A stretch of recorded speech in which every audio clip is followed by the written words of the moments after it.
প্রিয় বন্ধুরা, আজকে আমরা শুরু করতে চলেছি আরবি স্পেসিফিক সায়েন্সের প্রশ্নোত্তরের প্রথম সেট। আমরা সম্পূর্ণ বাংলায় বিজ্ঞানের 500টি প্রশ্নোত্তর আলোচনা করব এই ভিডিও সিরিজে। আজকের ভিডিওতে সেই 500টি প্রশ্নের প্রথম 50টি প্রশ্ন নিয়ে আলোচনা করব। বস্তুর ভর নিম্নোক্ত কোন রাশিটির দ্বারা সূচিত হয়? অপশনগুলো দেখে নেব। বেগ বাই ত্বরণ, প্রযুক্ত বল বাই বেগ, প্রযুক্ত বল বাই ত্বরণ, ভরবেগের বৃদ্ধি। তো দেখে নাও, প্রযুক্ত বল এফ ইকুয়াল টু আমরা কি জানি, force equal to mass into acceleration. তাহলে মাস বা বস্তুর ভর এম ইকুয়াল টু কি হয়ে যাচ্ছে, এফ বাই এ। এফটা কি প্রযুক্ত বল আর এটা হলো অ্যাক্সিলারেশন। তাহলে বস্তুর ভর হলো প্রযুক্ত বল বাই অ্যাক্সিলারেশন। তো কোনটা উত্তর হয়ে যাচ্ছে, প্রযুক্ত বল বাই ত্বরণ, অপশান সি। এটি সঠিক উত্তর হয়ে যাবে অপশান সি। চলে যাচ্ছি পরের প্রশ্নে। এক টুকরো পাথর সুতোয় বেঁধে তাকে উলম্ব তলে সমকোণিক বেগে ঘোরালে সুতোর টান সর্বাধিক হবে যখন পাথরটি সর্বোচ্চ অবস্থানে থাকবে, পাথরটি সর্বনিম্ন অবস্থানে থাকবে, সুতো অনুভূমিক থাকবে, না টান সবসময় সমান থাকবে। তো দেখো, যদি আমরা একটি পাথরকে উলম্ব তলে সমকোণিক বেগে ঘোরাই তো এরকম একটা রাউন্ডেড পাথ পাবো। এটা যদি সেন্টার হয় তো এক্ষেত্রে কি হয়ে যাচ্ছে, দেখো যে পাথরটি যখন সর্বনিম্ন পজিশনে থাকবে, ধরো এইটি যখন এখানে যখন পাথরটি রয়েছে, একটু অন্য কালার ব্যবহার করি, এখানে যখন পাথরটি রয়েছে তখন কি হয়ে যাচ্ছে, পাথরটির যে ওজন ডাব্লু কিন্তু নিচের দিকে ক্রিয়া করছে, আবার যে অপকেন্দ্র বল বা কেন্দ্র বহির্মুখী যে বল এফ সেটাও কিন্তু নিচের দিকে ক্রিয়া করছে। তো অবভিয়াসলি এই পজিশনে বস্তুর উপর যে নেট ফোর্স বা অ্যাপ্লিকেবল নেট ফোর্স সেটা হয়ে যাবে এফ প্লাস ডাব্লু। তো এই পজিশনে, সর্বনিম্ন পজিশনে পাথরের ওজন এবং অপকেন্দ্র বলের যৌথ প্রভাবের ফলে এই সুতোর টান সর্বাধিক হবে। তাহলে উত্তরটি কি হয়ে যাবে, পাথরটি যখন সর্বনিম্ন অবস্থানে থাকবে তখন এর সুতোর টান সর্বাধিক হবে। চলে যাচ্ছি পরের প্রশ্নে। সরল দোলগতিতে গতিশক্তি কখনোই শূন্য হয় না, প্রতি পর্যায়ে দুইবার শূন্য হয়, সাম্য অবস্থায় শূন্য হয়, সর্বদা সমান থাকে।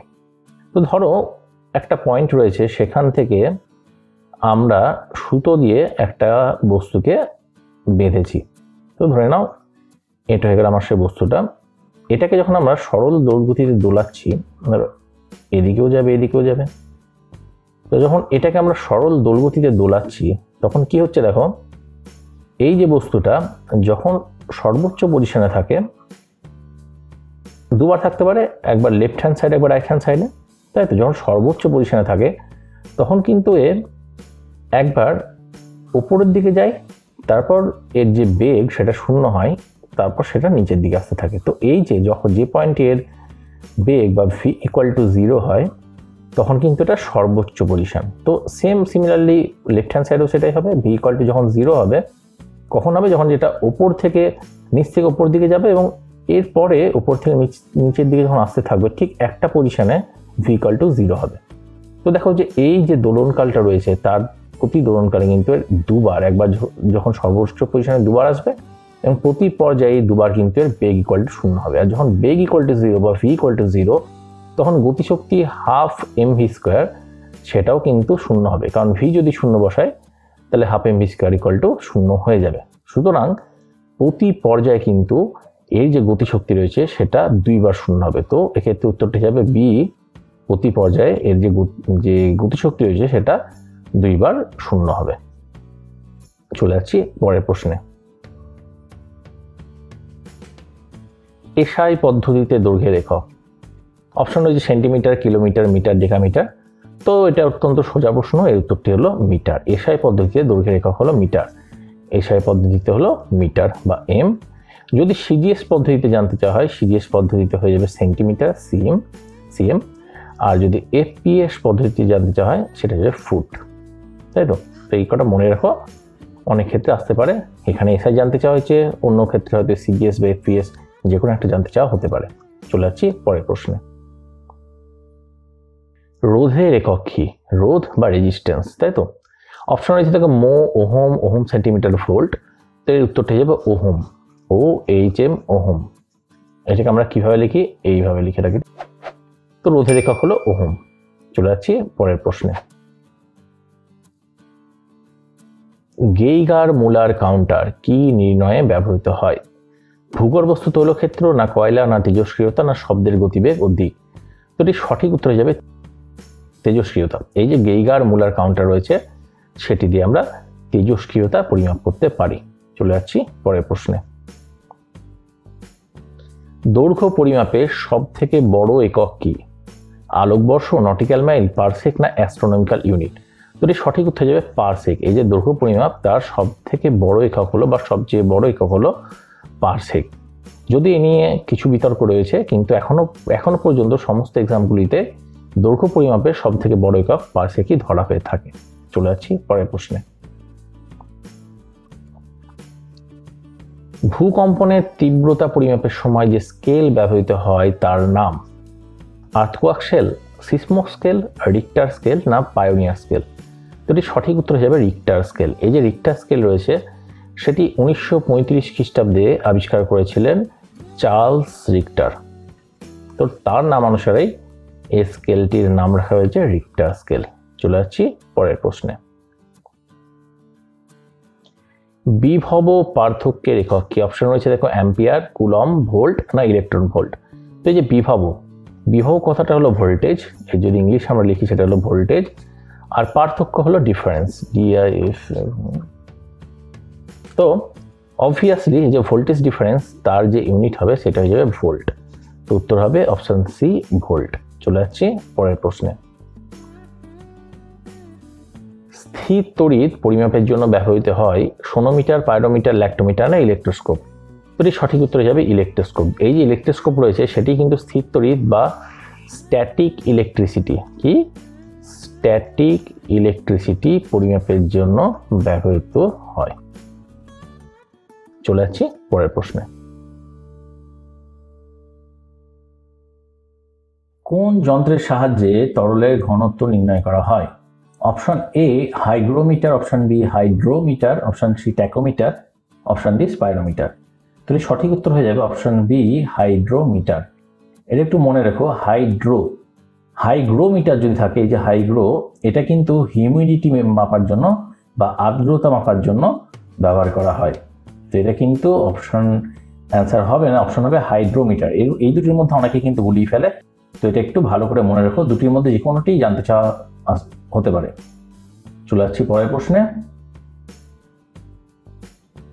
পরম শূন্য উষ্ণতায় সকল গ্যাসের আয়তন বৃদ্ধি পায়, হ্রাস পায়, সমান হয়, না শূন্য হয়? তো এর সঠিক উত্তর হয়ে যাবে অপশন ডি, শূন্য হয়। এই যে পরম শূন্য উষ্ণতা সেটি হলো -273 ডিগ্রি সেন্টিগ্রেড বা 0 কেলভিন। দুটির মধ্যে একটিকে কিন্তু পরম শূন্য উষ্ণতা বলা হয়ে থাকে। কেলভিন স্কেলের মান হলো 0 আর সেন্টিগ্রেড স্কেলের মান হলো -273 ডিগ্রি। চলে যাচ্ছি পরের প্রশ্নে। হোয়াইট ভিট্রিয়াল হলো FeSO4 ZnSO4 MgSO4 না CuSO4 তো এর সঠিক উত্তর হয়ে যাবে অপশন বি, ZnSO4 আর একটা বলে রাখি যে ZnO বা দার্শনিকের রুল, এটা কিন্তু ZnO। এই যে ZnO আর ZnSO4 দুটোরই বর্ণ কিন্তু সাদা। চলে যাচ্ছি পরের প্রশ্নে। ক্ষারীয় দ্রবণে ফেনলফথ্যানিলের বর্ণ হয় নীল, গাঢ় গোলাপি, বেগুনি, না সবুজ? তো এর সঠিক উত্তর হয়ে যাবে গাঢ় গোলাপি, বি। আরো নির্দেশক রয়েছে, যেমন ধরো লিটমাসের ক্ষারীয় দ্রবণে বর্ণ কি হয়? ক্ষারীয় দ্রবণে বর্ণ হয় নীল। ক্ষারীয় দ্রবণ লাল লিটমাসকে নীল করে দেয়। আরো নির্দেশক রয়েছে মিথাইল অরেঞ্জ। তো এই যে মিথাইল অরেঞ্জ রয়েছে এর ক্ষারীয় দ্রবণে কিন্তু রং হয়ে যায় হলুদ। তো মিথাইল অরেঞ্জে কি হয়? হলুদ রং, আর লিটমাস হয়ে যায় নীল, আর ফেনলফথ্যানিলে হয়ে যায় গাঢ় গোলাপি। চলে যাচ্ছি পরের প্রশ্নে। প্রসবন দ্রবণে পিএইচ এর মান 7, 0, 9, না 14? তো এর সঠিক উত্তর হয়ে যাবে 7। মনে রাখবে এটা কিন্তু 0 নয়, উত্তর হবে 7। তো এই যে পিএইচ স্কেল, পিএইচ, এটার ফুল ফর্ম হলো পাওয়ার অফ হাইড্রোজেন। এই স্কেলটা কীরূপ থাকে, মিডিলে থাকে 7, লোয়েস্ট হলো 0, হাইয়েস্ট হলো 14 বা 14। তো এই যে 7-এর নিচে যদি পিএইচের মান হয় তাহলে সেটা হলো কি অ্যাসিড, আর যদি এই 7-এর উপরে হয় সেটা কি হয়ে গেল, সেটা হলো ক্ষার। এটা একটু মনে রাখো, অনেক ক্ষেত্রে এর থেকে প্রশ্ন এসে থাকে। নিম্নলিখিত মৌলগুলির মধ্যে সব থেকে শক্তিশালী বিজারক হলো, অপশন আছে হাইড্রোজেন, সোডিয়াম, কার্বন, সিজিয়াম। তো এটি সঠিক উত্তর হয়ে যাবে অপশন ডি, সিজিয়াম। সিজিয়াম বা সিএস এটা হলো এই যে মৌলগুলি রয়েছে তার মধ্যে সব থেকে শক্তিশালী বিজারক। চলে যাচ্ছি পরের প্রশ্নে। সবচেয়ে শক্তিশালী জারক হলো অক্সিজেন, ক্লোরিন, আয়োডিন, ফ্লোরিন। এটি সঠিক উত্তর হবে অপশন ডি, ফ্লোরিন। ফ্লোরিন হলো এগুলির মধ্যে সব থেকে শক্তিশালী জারক। এগুলির মধ্যে নয়, পুরো পর্যায় সারণীতেই ফ্লোরিন হলো সব থেকে শক্তিশালী জারক। চলে যাচ্ছি পরের প্রশ্নে। লোহায় মরিচা পড়ার কারণ জারণ, বিজারণ, জারণ ও বিজারণ দুটিই না কোনোটিই নয়? এই যে লোহায় মরিচা পড়ে তার কারণ হলো অক্সিডেশন বা জারণ। উত্তর হয়ে যাবে অপশন এ। চলে যাচ্ছি পরের প্রশ্নে। শব্দের বেগ সবচেয়ে বেশি কঠিনে, তরলে, গ্যাসে না শূন্যস্থানে? শব্দের বেগ সবচেয়ে বেশি হলো কঠিনে, অপশন এ। এরপরে তরলে, তারপরে গ্যাসে, আর শূন্যস্থানে কিন্তু শব্দের বেগ শূন্য। শূন্য মাধ্যমে শব্দ কিন্তু চলাচল করতে পারে না। চলে যাচ্ছি পরের প্রশ্নে। দীপন প্রাবল্যের একক হার্জ, রেডিয়ান, ক্যান্ডেলা না নটিক্যাল মাইল? তো দীপন প্রাবল্য এর উত্তর কিন্তু একক বা ইউনিট হলো candela, option C, candela.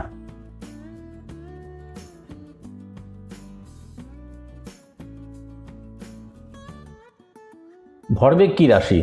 Scalar, vector. Scalar বা ভেক্টর দুটি হতে পারে না, কোনোটি নয়। তো এটি সঠিক উত্তর হবে অপশন ভি, ভেক্টর। ভরবেগ বা মোমেন্টাম হলো বস্তুর ভর ইন্টু বস্তুর বেগ, এম ইন্টু ভি। এম হলো স্কেলার রাশি, ভি হলো ভেক্টর রাশি, ভরবেগ হলো ভেক্টর রাশি। চলে আসছি পরের প্রশ্নে। প্রযুক্ত বলের অভিমুখ এবং সরণ পরস্পরের সাথে 120 ডিগ্রি কোণে আছে, কৃতকার্য হবে ঋণাত্মক, ধনাত্মক, শূন্য না অসীম? তো দেখে নিই, এক্ষেত্রে আমরা যে ফর্মুলাটা ব্যবহার করবো সেটা হলো কৃতকার্য W equal to F S into cos theta. তো এই ফর্মুলাটা আমরা ব্যবহার করব।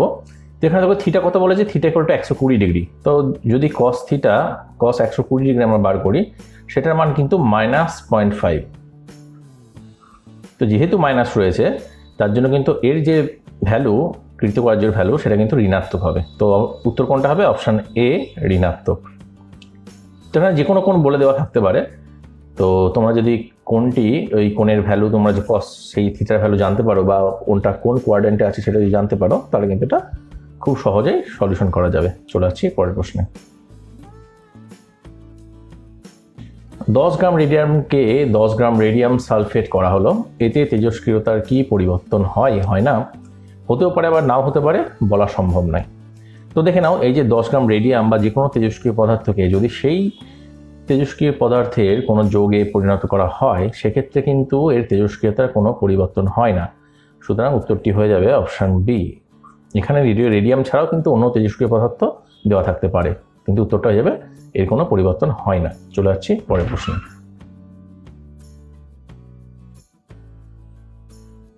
আদর্শ অ্যামিটারের রোধ শূন্য, ফ্লাকচুয়েশন হয় অসীম, কোনোটিই নয়। তো দেখো, অ্যামিটার আমরা কিভাবে কানেক্ট করি। কোনো একটা সার্কিটে আমরা অ্যামিটার যখন কানেক্ট করি, ধরো একটা সার্কিট, একটা রেজিস্ট্যান্স রয়েছে আর একটা ভোল্টেজ সোর্স রয়েছে, তো এটা শ্রেণী সমবায়ে যুক্ত থাকে। তো ধরো এই যে ভোল্টেজ সোর্সটার ভ্যালু হলো 10 ভোল্ট, রেজিস্ট্যান্সটার ভ্যালু হলো 5 ওহম, তাহলে যদি অ্যামিটারটা না থাকতো, এর মধ্যে দিয়ে যে কারেন্ট ফ্লো করতো সেটা কত হতো, সেটা ভি ইকুয়াল টু আইআর, আর হয়ে যেত 2 অ্যাম্পিয়ার। তো এবারে যদি একটা অ্যামিটার আমি যুক্ত করি সেই সার্কিটের মধ্যে দিয়ে কত কারেন্ট যাচ্ছে সেটা মেজার করার জন্য, এবং সেই অ্যামিটারে নিজস্ব কিছু রোধ থাকে, তাহলে কিন্তু যে শ্রেণী সমবায় যুক্ত আছে, সো এফেক্টিভ রেজিস্ট্যান্স বা এফেক্টিভ রোধ কিন্তু চেঞ্জ হয়ে যাবে। সেক্ষেত্রে কি হবে, সার্কিটের মধ্যে দিয়ে যে কারেন্টটা ফ্লো করবে সেটা কিন্তু আর সেম থাকবে না, কারণ এই আর এর ভ্যালুটা চেঞ্জ হয়ে যাবে। তার জন্য আদর্শ অ্যামিটারের রোধ সবসময় 0 হয়। উত্তর হয়ে যাবে অপশন এ 0।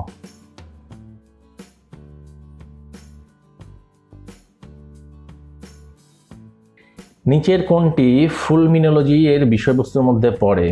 অপশন দেখো, আবহাওয়ার হঠাৎ পরিবর্তন, বজ্রপাত, ঝড় বৃষ্টি, ভূমিকম্প। তো fulminology is the study of lightning. তো উত্তর হয়ে যাবে অপশন বি, বজ্রপাত।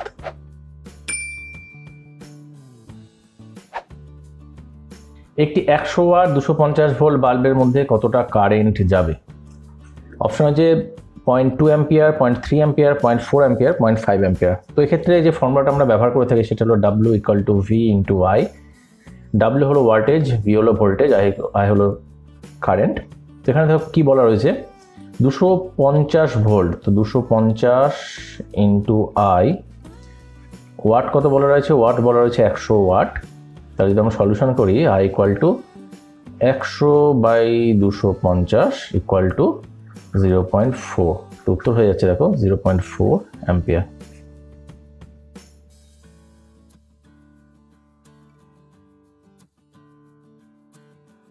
এক coulomb charge 6.25 × 10⁻18 electron, 6.25 × 10⁻−18 electron, 6.25 × 10⁻23 electron, না 6.25 × 10⁻−23 ইলেকট্রন। তো এটা কিন্তু মনে রাখতে হবে, এক কুলম্ব চার্জ = 6.25 × 10⁻−18 ইলেকট্রন। এটা কিছু করার নেই, এটা তোমাদের মনে রাখতেই হবে।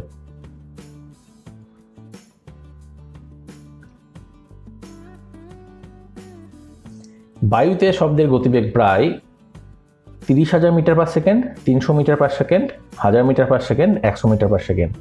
তো এর উত্তর হবে 300 মিটার পার সেকেন্ড। যদিও এক্স্যাক্টলি 300 মিটার নয়, 0 ডিগ্রি সেন্টিগ্রেড উষ্ণতায় বায়ুতে শব্দের গতিবেগ প্রায় 331 মিটার পার সেকেন্ড, এবং রুম টেম্পারেচারে, যেটা নিয়ার অ্যাবাউট 20 ডিগ্রি সেন্টিগ্রেড, এগুলো সব সেন্টিগ্রেডে লেখা, বায়ুতে শব্দের গতিবেগ হলো 343 মিটার পার সেকেন্ড। তো যেহেতু এখানে প্রায় বলা রয়েছে, অ্যাপ্রক্স বা প্রায় শব্দটা রয়েছে, উত্তর হয়ে যাবে অপশন বি। প্রযুক্ত বলের অভিমুখে সরণ হচ্ছে এই ক্ষেত্রে কৃতকার্য। সর্বাধিক এবং ধনাত্মক, সর্বাধিক এবং ঋণাত্মক, শূন্য, সর্বনিম্ন এবং ঋণাত্মক, এই অপশনগুলি রয়েছে। তো এক্ষেত্রে আমরা যে ফর্মুলাটা ব্যবহার করি সেটা কিন্তু আমি আগেই তোমাদের বলে দিয়েছি, W = Fs cos θ। এখানে কি বলেছে যে প্রযুক্ত বলের অভিমুখে সরণ হচ্ছে, তার মানে থিটা কি হলো? θ = 0 ডিগ্রি। θ = 0 ডিগ্রি হলে cos θ ভ্যালু কত? cos 0 degree = 1। এটাই কিন্তু cos θ সর্বোচ্চ ভ্যালু, তাই না? তো যেহেতু cos θ সর্বোচ্চ ভ্যালু 1 এবং এটা পজিটিভ, তো এই ক্ষেত্রে এটি হবে সর্বাধিক এবং ধনাত্মক। কোনটি রয়েছে সর্বাধিক এবং ধনাত্মক? অপশন এ, সর্বাধিক এবং ধনাত্মক।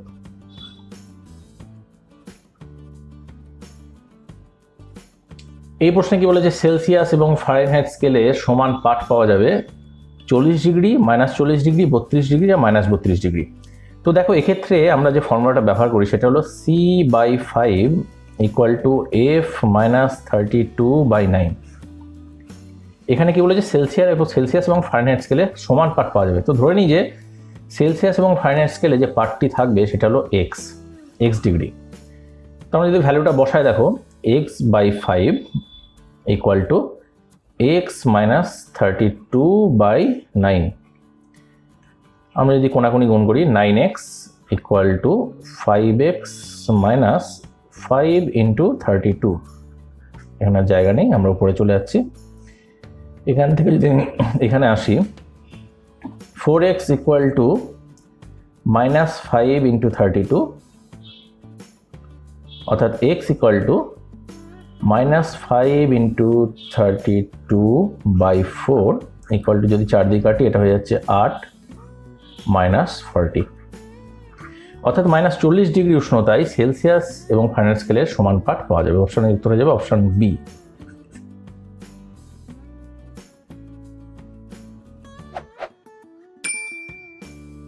বয়েলের সূত্র প্রযোজ্য স্থির চাপে, স্থির উষ্ণতাতে, পরিবর্তনশীল চাপে, পরিবর্তনশীল উষ্ণতা এবং চাপে।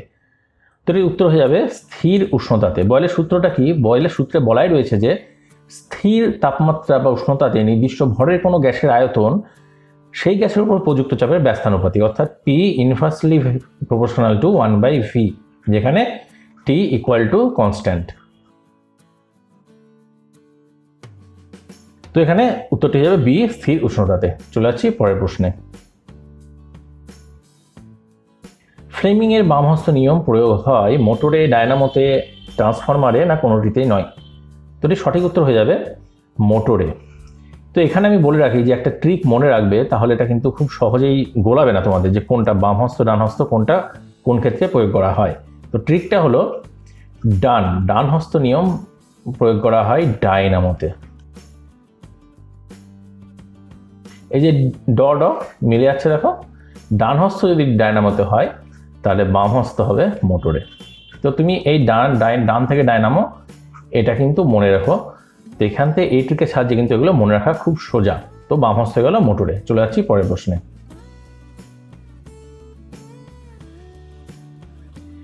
অটোরিকশা দ্বারা বায়ু দূষণের পরিমাণ কমানোর জন্য নিম্নের কোনটির ব্যবহার শুরু হয়েছে? পেট্রোল, অ্যালকোহল জ্বালানি, সিএনজি না ডিজেল? তো এটি সঠিক উত্তর হয়ে যাবে সিএনজি। এই যে সিএনজির ফুল ফর্ম কি? Compressed natural gas. চলে যাচ্ছি পরের প্রশ্নে। নিম্নোক্ত কোনটি greenhouse gas? Methane, nitrogen, chlorine, acetylene. তো যে গ্রিনহাউস গ্যাস এর যে লিস্টটা আমরা দেখে নিই, তো কার্বন ডাইঅক্সাইড, CO2, জলীয় বাষ্প, জলীয় বাষ্প কিন্তু গ্রিনহাউস গ্যাস, জলীয় বাষ্প বা H2O, methane CH4, ozone O3, nitrous oxide N2O, chlorofluorocarbon CFC। তো এখান থেকে দেখে নাও মিথেন এই যে পেয়ে যাচ্ছি আমরা লিস্টের মধ্যে রয়েছে। তো এটি হলো সঠিক উত্তর, অপশন এ। চলে যাচ্ছি পরের প্রশ্নে। ইউরিয়া হলো গবেষণাগারে কৃত্রিম উপায়ে প্রস্তুত করা প্রথম জৈব যৌগ। যেটি প্রস্তুত করেছিলেন, অর্থাৎ ইউরিয়াকে প্রস্তুত করেছিলেন, সেটি জানতে চাওয়া হয়েছে। অপশন আছে ল্যাভয়েশিয়ে, বার্জেলিয়াস, ভোলহার এবং পাস্তুর। যেটা বলে রাখি যে 1828 খ্রিস্টাব্দে 1828 খ্রিস্টাব্দে ফ্রেডেরিক ভোলহার, কে না ফ্রেডেরিক ভোলহার, এটি প্রথম গবেষণাগারে কৃত্রিম উপায়ে তৈরি করেছিলেন। তো উত্তর কি হয়ে যাবে? Option C, ভোলহার।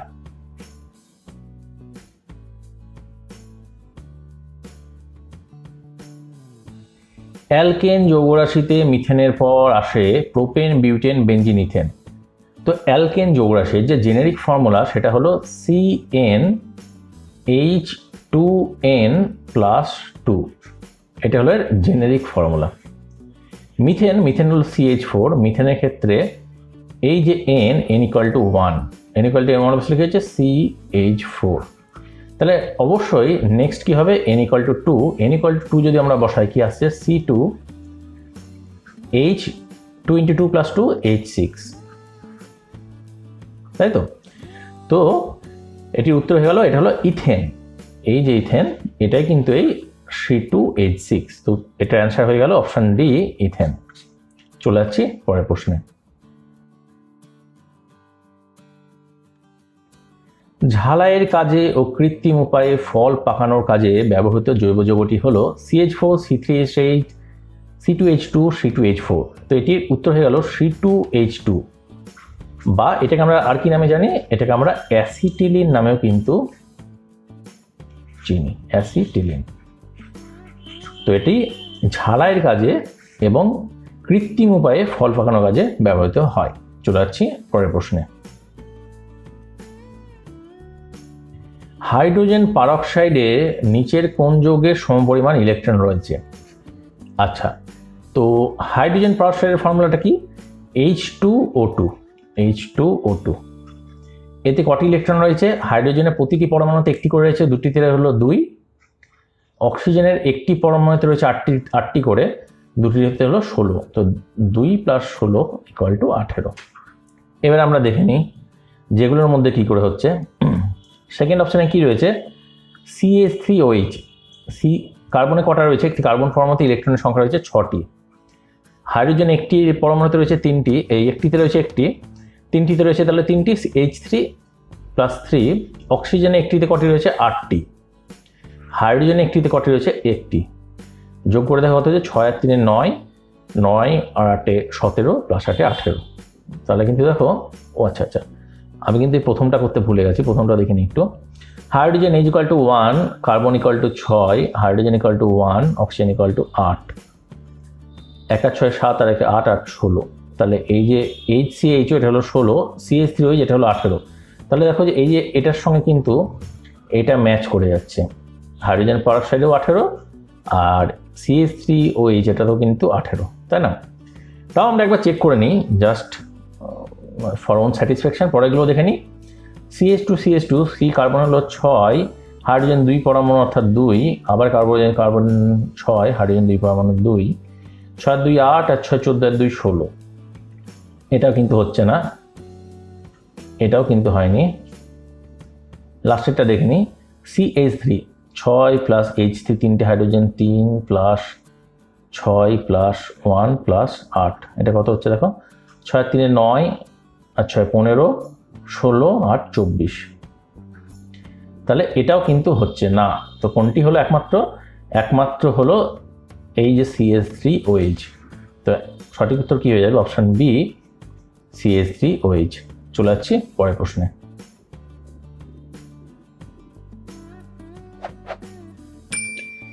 একটি জাহাজ যখন নদী থেকে সমুদ্রে আসে তখন জলের সাপেক্ষে জাহাজটি উঠে আসে, জাহাজটি একটু বেশি ডুবে যায়, একই স্তরে থাকে না জাহাজটির উপাদানের উপর নির্ভর করে এটি উঠবে না ডুববে। তো এটি হলো একটি কনসেপচুয়াল কোশ্চেন যে সমুদ্রের জল আর নদীর জল, সমুদ্রের জলে কিন্তু নদীর জলের থেকে বেশি লবণ থাকে, এটা হলো মোর স্যালাইন টু রিভার ওয়াটার।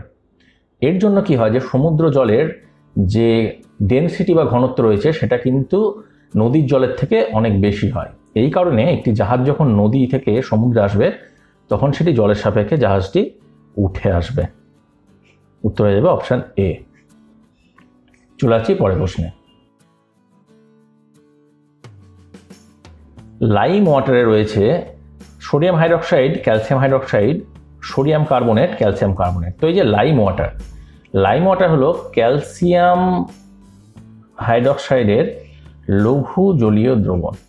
তো স্বভাবতই বা অবভিয়াসলি এটা কিন্তু অপশন বি হবে, ক্যালসিয়াম হাইড্রক্সাইড হবে সঠিক উত্তর।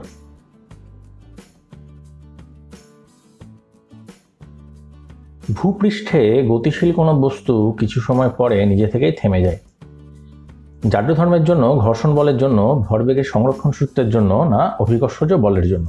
তো এই সঠিক উত্তর হয়ে যাবে ঘর্ষণ বলের জন্য। ঘর্ষণ বলের প্রভাবে কিন্তু এর গতি ধীরে ধীরে কমতে থাকে এবং ক্রমশ এটি থেমে যায়। চলে যাচ্ছি পরের প্রশ্নে। স্থির বেগে ধাবমান কোনো ট্রেনের কামরায় কোনো বালক একটি বলকে ঊর্ধ্বে নিক্ষেপ করলে বলটি বালকটির হাতে এসে পড়বে, বালকটির সামনে পড়বে, বালকটির পেছন দিকে পড়বে, না শূন্যে ভেসে থাকবে? তো সঠিক উত্তর হবে বালকটির হাতে এসে পড়বে। যেহেতু এটি স্থির বেগে ধাবমান, এটি কিন্তু একটু খেয়াল করো যে যে স্থির বেগে ধাবমান এটা যদি বলা থাকে তাহলে কিন্তু বালকটি ঊর্ধ্বে যদি কোনো বল নিক্ষেপ করে সেটি কিন্তু তার হাতেই এসে পড়বে। চলে যাচ্ছি পরের প্রশ্নে।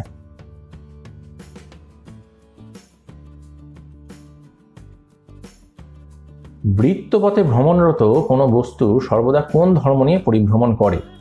সমবেগ, সমদ্রুতি, অসমবেগ, অসমদ্রুতি। ঠিক আছে, তো দেখো এর মধ্যে সমবেগ হবে না, কারণ বেগ বারবার চেঞ্জ হচ্ছে। বেগ হলো একটি ভেক্টর রাশি, যেহেতু বৃত্তপথে ভ্রমণ করছে সেহেতু এর কিন্তু যে বেগের দিকটা সেটা পরিবর্তন হচ্ছে প্রতি সেকেন্ডে। তো এটি সমবেগ হতে পারে না, যেহেতু বেগ একটি ভেক্টর রাশি। সমদ্রুতি, এখানে কিন্তু বলা নেই যে সমান একই দ্রুতি নিয়ে ঘুরছে, তো এক্ষেত্রেও সমদ্রুতিটা হবে না। অসমদ্রুতি যে হবে সেটাও কিন্তু ঠিক নেই, যদি সেই বস্তুটা একই দ্রুতিতে ঘুরতে থাকে। একই দ্রুতিতে কিন্তু ঘুরতে পারে কোনো বস্তু, যদি তুমি ঘোরাও তাহলে সেক্ষেত্রে কিন্তু ওটা সমদ্রুতিতেও ঘুরতে পারে। তো সেক্ষেত্রে যেহেতু বলা নেই যেটা সমদ্রুতিতে ঘুরছে কি ঘুরছে না, সেহেতু অসমদ্রুতি হতেও পারে নাও হতে পারে, তো তার জন্য এটাও এখানে হবে না। যেহেতু বলা হচ্ছে সর্বদা, তাই না, যেহেতু সর্বদা বলা হয়েছে তার জন্য এটি হবে না। বাকি থাকলে অসম বেগ। হ্যাঁ, বেগ যেটা, বেগের দিকও পরিবর্তন হতে পারে আবার মানও পরিবর্তন হতে পারে। সুতরাং অসম বেগ যদি এটা ফিক্সড দ্রুতিতেও যদি ঘোরে তাও কিন্তু বেগটা কিন্তু চেঞ্জিং, কারণ বেগ ভেক্টর রাশি। যখন একটা কোনো বস্তু গোল পথে ঘুরছে তখন বেগের দিক কিন্তু ট্যানজেন্ট বরাবর হয়। প্রত্যেক সেকেন্ডে কিন্তু এর বেগের দিকটা চেঞ্জ হচ্ছে। তো বেগ কখনোই সমান হবে না, সেটা সমদ্রুতিতে ঘুরুক আর অসমদ্রুতিতে ঘুরুক, বেগ কিন্তু কখনোই সমান হবে না। সেক্ষেত্রে উত্তরটি হয়ে যাবে অপশন সি, অসম বেগ। চলে যাচ্ছি পরের প্রশ্নে। নিউটন ও ডাইনের মধ্যে সম্পর্কটি হলো 1 newton equal to 10⁶ dyne, 1 newton equal to 10⁵ dyne, 1 newton equal to 10⁴ dyne, 1 newton equal to 10⁷ dyne. তো এটির সঠিক উত্তর হলো 1 নিউটন ইকুয়াল টু 10⁵ ডাইন। এটা একটু দেখে নিই যে কি করে আসছে। তো 1 নিউটন, নিউটন ইকুয়াল টু কি, K G into metre by second square. তো এখানে আমরা যদি কেজিটাকে গ্রামে নিয়ে আসি, তো 1 কেজি সমান আমরা কত জানি, 1000 বা 1000 গ্রাম। আর মিটারটাকে যদি আমরা সেন্টিমিটারে নিয়ে আসি, 1 মিটার সমান 100 সেন্টিমিটার। সেকেন্ড আমরা সেকেন্ডে রাখলাম সেকেন্ড স্কোয়ার। তো কত হচ্ছে 10⁵ gram centimetre by second square. এই যে gram centimetre by second square, এটাই হলো ডাইন। তো 10⁵ ডাইন। অ্যান্সার হয়ে গেল বি, 10⁵ ডাইন। চলে যাচ্ছি পরের প্রশ্নে।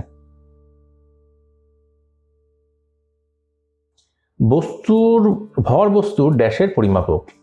বল, ভরবেগ, জাড্যতা, ত্বরণ। তো ভর হলো বস্তুর জাড্যতার পরিমাপক। কোনো বস্তুর ভর যত বেশি তার জাড্যতা তত বেশি। চলে যাচ্ছি পরের প্রশ্নে। জেটের কার্যনীতি হলো ভরের সংরক্ষণ সূত্র, শক্তি সংরক্ষণ সূত্র, রৈখিক ভরবেগের সংরক্ষণ সূত্র, কৌণিক ভরবেগের সংরক্ষণ সূত্র। তো এটা একটু মনে রাখতে হবে, যেটা হয়ে যাবে রৈখিক ভরবেগের সংরক্ষণ সূত্র, অপশন সি। চলে যাচ্ছি পরের প্রশ্নে।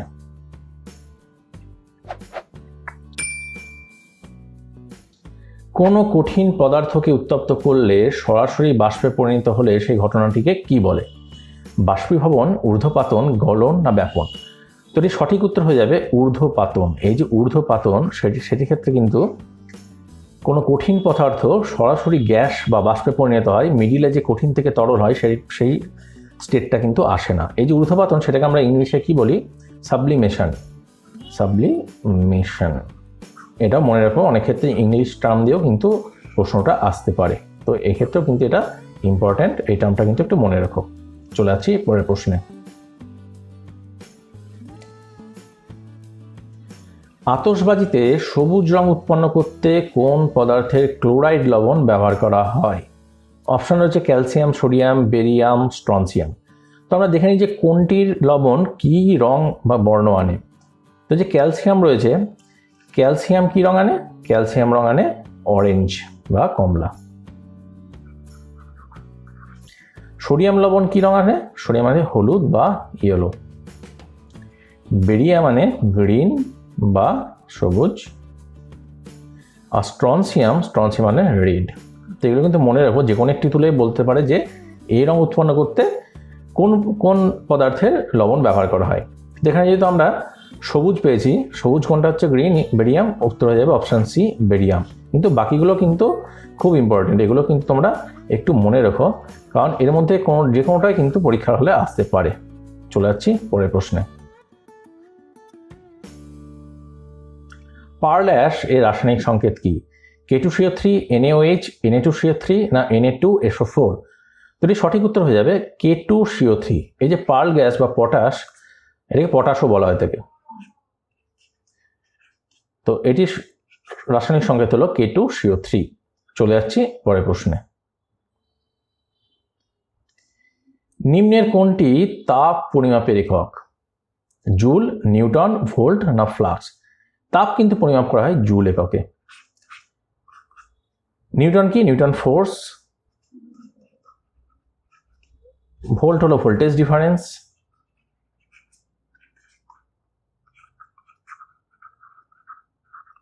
ফ্লাক্স, ফ্লাক্স কোনো এককই নয়, সুতরাং এটা তো হবে না, উত্তরে যাবে অপশানে জুল। তো বন্ধুরা, এই ছিল 500টি রেলের সায়েন্সের প্রশ্নোত্তরের প্রথম 50টি প্রশ্নোত্তর। তোমাদের আমাদের এই প্রশ্নোত্তর পর্ব কেমন লাগছে অবশ্যই কমেন্টে জানিও। তোমাদের যদি ভালো লাগা থাকে তাহলে আমরা খুব শীঘ্রই এর পরবর্তী পার্টগুলো নিয়ে আসবো। আমরা কিন্তু যতদূর সম্ভব চেষ্টা করেছি প্রশ্নগুলো তোমাদের এক্সপ্লেন করে বোঝানোর, যাতে তোমাদের ভালো মনে থাকে। ভিডিওটি ভালো লাগলে লাইক এবং সাবস্ক্রাইব করতে কিন্তু ভুলো না। ধন্যবাদ।